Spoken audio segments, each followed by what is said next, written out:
bro! What's that? I've never seen that before. My boy, it's actually called a snake. A snake? Yes, a snake.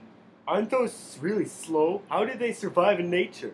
Well, my boy, they have developed these ways of surviving through time. Let's go to my lab, and I will explain in further detail. Okay! Alright, so here's my lab. You can see all the pictures of snakes I have here, and all the pictures of snakes I have here. Here, you can see a rattlesnake.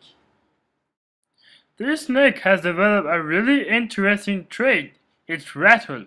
Each time an intruder comes near to them, they will sound the rattle, indicating that you should go away, or the foe will be injected with a dose of deadly venom. Wow, that's awesome! Here, you can see a black mamba. This is the longest venomous snake in Africa. It is named for the black color of the inside of the mouth.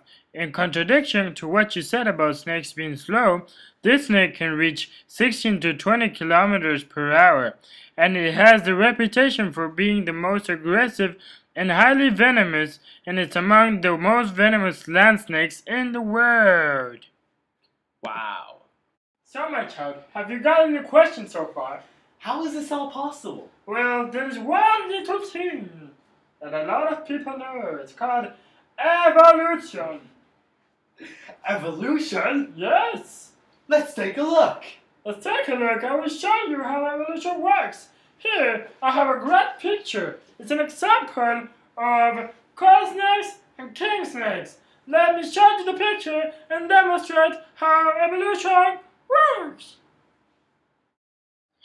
Evolution is the theory that all organisms in this world evolve through the process of natural selection. Wow. So does that mean that if evolution is true, then we can clearly see natural selection at work? Yes! That is correct! Natural selection has 5 stages in which we can observe this at work: overpopulation, variation, advantage, reproducing, and adapting population. From what I've learned from you, my master, I think I can explain the case with the coral and the king snakes. As we all know, coral snakes are very venomous, so animals are gonna try to tend to stay away from those.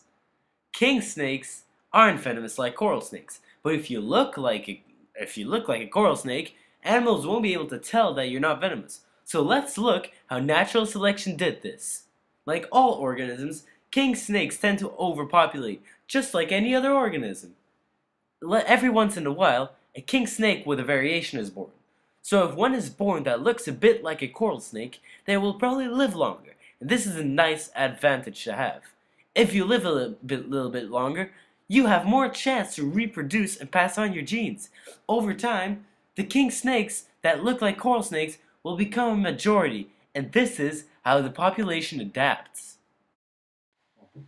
This is 100% correctly, my little friend. We could go on the jungle, on any environment that we wanted, take an organism from that environment, test what you have just said to us, test it on those animals, and we will get similar results than what we have just seen with our coral snake and the king.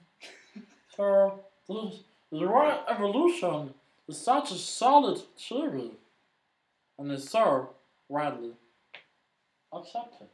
Yeah, so I can conclude that since we have seen natural selection in action, then we can conclude that evolution is a true theory, right? Yes.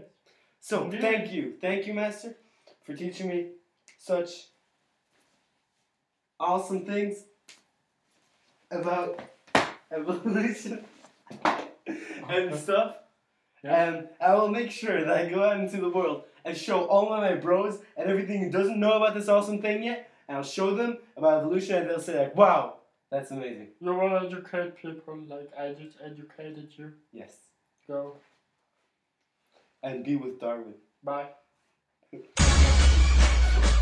Krispy Kreme 2012. Yeah, we back up in this. Y'all already know. Cause I am the baddest of them all. If you ain't about money, then I don't mess with y'all.